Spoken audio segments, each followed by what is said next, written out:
The door wasn't supposed to be locked. After 8 years of marriage, I could count on one hand the number of times we'd locked the bedroom door. Once, it had been to keep our dog from barging in during an anniversary morning. Another time, when Sarah's sister had dropped by unexpectedly, and we wanted a moment of peace. But this was different. The click of the lock on the other side wasn't a small inconvenience. It was a thunderous crack in my chest. It didn't just bar my entry into the room. It barred me from the life I thought I had. The laughter came again, muffled but unmistakable, hers light and musical, the way it used to be when I would tell her the dumb jokes she pretended to laugh at. And then his, deep and self-assured. A stranger's voice that didn't belong in our house. I didn't think. I acted. My shoulder hit the wood hard, the force rattling the frame. The lock broke with a sickening crack, and the door swung open violently, slamming against the wall. There they were, Sarah and him, tangled together in our sheets, my sheets, our sanctuary. The place where we had once whispered dreams and promises now defiled by a stranger's hands. "James," she gasped, scrambling to pull the sheet over her body. But it was too late. There was no hiding this. Chapter 2. The Stranger. He was younger than me, maybe by 5 or 6 years, and it showed. Tan skin, sculpted muscles, and that irritating swagger of someone who thought he was invincible. For a moment, we just stared at each other. Him frozen mid-movement like a deer caught in headlights, Sarah trembling, her face pale, and me, a storm of rage and disbelief. "Who the hell are you?" I growled, my voice low but shaking with fury. The stranger opened his mouth to speak, but no words came out. Instead, he scrambled to grab his pants from the floor, as though covering himself would somehow undo what had just happened. "Answer me," I roared, taking a step forward. He flinched, his hands fumbling as he yanked his jeans on. "James, stop," Sarah's voice cracked. But I didn't look at her. Couldn't. If I did, I might lose control entirely. "You don't get to talk," I spat, turning my glare to her. "Not right now." The stranger finally found his voice. "Look, man, I didn't know." "Didn't know what?" I interrupted, taking another step forward. "Didn't know she was married? Didn't know this was my house? Didn't know you were sleeping in my bed?" His silence told me everything I needed to know. He knew. He just didn't care. Chapter 3. The Calm. I didn't hit him as much as I wanted to. My fists clenched at my sides, and my entire body trembled with the effort of restraint. But I wasn't going to give him the satisfaction of making me lose control. "Get out," I said, my voice icy now. He hesitated, glancing at Sarah, who had tears streaming down her face. "I said get out," I barked. That did it. He grabbed the rest of his clothes and bolted, nearly tripping over his own feet as he scrambled past me. The sound of the front door slamming echoed through the house. For a long moment, the room was silent except for Sarah's quiet sobs. I turned to her slowly, and when I finally looked at her, I didn't see my wife. I saw a stranger. "James, she started, but I held up a hand. "Don't," I said. "Just don't." Her lips quivered, and she pulled the sheet tighter around herself. "It was a mistake," she whispered. "It didn't mean anything." I laughed then. A cold, bitter sound that even surprised me. "Didn't mean anything?" I repeated. "You bring a man into our bed, and you expect me to believe it didn't mean anything?" She reached out, but I stepped back, the distance between us feeling like an insurmountable chasm. "I don't want to hear it right now," I said. "I can't." Without another word, I turned and left the room. The door hung limply on its hinges, a fitting metaphor for what had just happened to my life. Chapter 4. The Plan. I didn't sleep that night. Couldn't. My mind was a whirlwind of rage, betrayal, and a sickening replay of what I'd walked in on. Every time I closed my eyes, I saw them. Her hands on him, his laughter, their betrayal. By morning, the initial shock had worn off, replaced by something colder, something sharper. I wasn't going to let this destroy me. No, I was going to destroy them. Sarah thought I would forgive her. That much was clear from the way she tiptoed around me the next morning, her eyes red and swollen from crying. But forgiveness wasn't on the table, not this time. I started with the basics. I had always been the one to manage our finances, and Sarah had been more than content to let me handle it. She had no idea about the separate account I'd been quietly building for years. By the end of the day, I had moved all our joint savings into that account. She wouldn't see a dime of it. Next, I filed for divorce. I gathered every piece of evidence I had, photos, screenshots, even a copy of the security footage from the front door that showed Tyler entering the house. My lawyer assured me it was an open and shut case. Adultery was hard to defend against, especially with this much proof. But I wasn't done yet. Chapter 5, Tyler's Downfall. It didn't take long to find Tyler's workplace. A quick search of his social media led me to his gym, where he was a personal trainer. His feed was filled with photos of him flexing, motivational quotes, and, of course, half-naked pictures of himself. I compiled everything, the photos of him leaving my house, the messages between him and Sarah, and then I sent it all to his boss. The fallout was swift. Within days, Tyler had lost his job. His reputation as a professional was in tatters, and his client list dwindled to nothing. But I wasn't satisfied with just ruining his career. I wanted him to feel the same humiliation he had caused me. So I sent the evidence to his girlfriend, too. Her response was immediate and visceral. She dumped him publicly, airing his dirty laundry on every platform she could find. By the end of the week, Tyler was a pariah. Chapter 6, Sarah's Reckoning. Sarah didn't see it coming. She thought I was just processing, that my silence was a sign I was considering reconciliation. But she couldn't have been more wrong. The divorce papers hit her like a freight train. She cried, begged, and pleaded with me to reconsider. She promised to change, to make it up to me, to do whatever it took to fix things, but there was no fixing this. "You didn't just cheat on me, Sarah," I said during one of her many attempts to apologize. "You laughed at me in our bedroom. You mocked everything we built together, and I can't forgive that." When the dust settled, she was left with nothing. The house was mine. It had always been mine, inherited from my parents.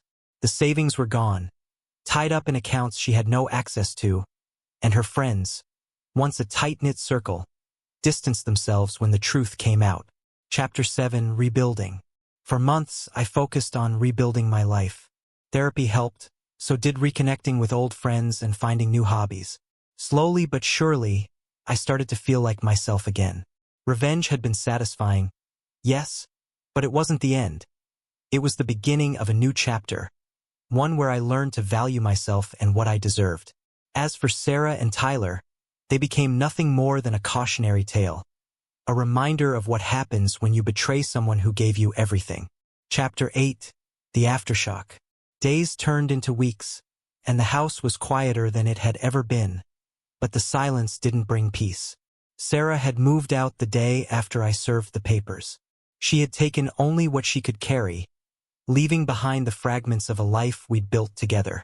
I wandered the empty rooms, staring at the faded indentations where our furniture had sat, at the walls we'd painted together one lazy summer weekend.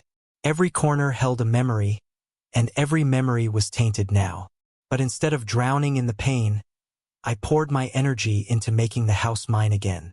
I stripped the walls of her presence, painted over the colors she loved, replaced the photos of us with artwork that spoke to me. I rearranged the furniture, bought new bedding, even replaced the mattress.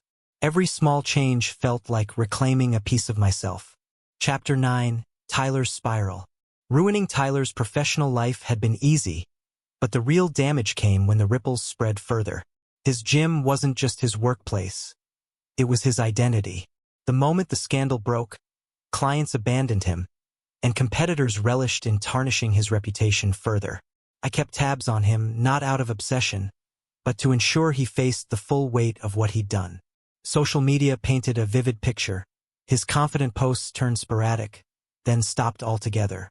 Friends who once tagged him in photos suddenly excluded him. Tyler's perfect little world was crumbling, and I couldn't help but savor the poetic justice. One day, I received a message from his ex-girlfriend. She thanked me not for ruining Tyler, but for opening her eyes to the kind of man he was. She shared how he had lied to her for years, how he had manipulated her into thinking she was the problem. Knowing that exposing the truth had freed someone else gave me a strange sense of closure. Chapter 10. Sarah's desperation. Sarah wasn't handling the fallout any better. She called me frequently in the first few weeks, leaving tearful voicemails that alternated between apologies and angry accusations. "You're punishing me too much," she cried in one message. "We both made mistakes, James. Don't you think I've suffered enough?" Her audacity almost made me laugh. Suffered enough? She had no idea what suffering was. She hadn't spent sleepless nights replaying every moment of a broken marriage. She hadn't walked into a room filled with laughter only to find it at her expense. But the final straw came when she showed up at the house one evening, uninvited and unannounced. She looked disheveled, her once perfect appearance marred by the toll of stress and regret. "James, please," she begged, standing on the doorstep like a stranger. "Can we just talk?" I stared at her. The woman I had once loved so deeply I thought I'd never recover from losing her. But now, all I felt was emptiness. "There's nothing to talk about, Sarah. You made your choices." "I was lonely," she blurted out, tears streaming down her face. "You were always at work, always distracted. And that justifies this?" I interrupted, my voice sharp. "If you were unhappy, you could have talked to me. You could have left, but instead you brought him into our home. You laughed at me, Sarah, in my bed. Do you have any idea how humiliating that was?" Her tears didn't move me. They were too little, too late. I shut the door in her face and locked it, the final nail in the coffin of our relationship. Chapter 11. The turning point. Revenge was satisfying, but it wasn't enough to heal the wounds. The house was mine again, but it felt empty. The life I had rebuilt still felt like a shadow of what it could be. I started therapy, not because I wanted to forgive Sarah or Tyler, but because I needed to forgive myself for missing the signs, for letting my love for her blind me to the cracks in our marriage, for not being enough, even though I knew deep down that her betrayal wasn't my fault. Therapy was slow, grueling work. It forced me to confront not just the pain of her infidelity, but the deeper insecurities I had buried long before Sarah came into my life. Week by week, I peeled back the layers of anger and resentment, replacing them with something new: self-respect. Chapter 12. Building a new life. Months passed, and the anger faded into something quieter. Not forgiveness, never that, but indifference. I stopped checking Tyler's social media, stopped wondering what Sarah was doing. They were no longer the center of my world. Instead, I threw myself into new projects. I renovated the house, turning it into a space that felt like me. I picked up old hobbies I had abandoned during my marriage: painting, hiking, even playing the guitar I hadn't touched in years. I reconnected with friends I hadn't seen in ages, people who reminded me of the person I was before I became Sarah's husband. They welcomed me back without judgment, and their support was a balm I hadn't realized I needed. Chapter 13. The closure. The final act of closure came when I ran into Sarah unexpectedly at a coffee shop. She looked different, thinner, her face lined with stress. She hesitated when she saw me, her eyes flickering with a mix of emotions. "James," she said softly, as though testing the waters. "Can I sit?" I nodded, not out of kindness but curiosity. What could she possibly have to say now? "I'm sorry," she began, her voice trembling. "I know I've said it before, but I don't think I ever really meant it until now. I've lost everything because of my choices, and I don't blame you for any of it." Her admission caught me off guard. For the first time, her apology felt genuine, but it didn't change anything. "I appreciate that," I said, my tone neutral. "But it doesn't matter anymore. I've moved on." Her eyes welled up, but she nodded. "I hope you find happiness, James." "I already have," I replied simply. As she walked away, I felt a weight lift from my shoulders. For the first time since that fateful day, I felt free. Chapter 14. Moving forward. Then life didn't return to normal. It became something better. The betrayal that had once consumed me was now a distant memory, a scar that reminded me of my resilience. I had survived the worst and come out stronger. And as I sat on the porch of my newly renovated house, the sun setting over the horizon, I realized something profound. The best revenge wasn't ruining Sarah and Tyler's lives. It was rebuilding my own and making it something worth living for.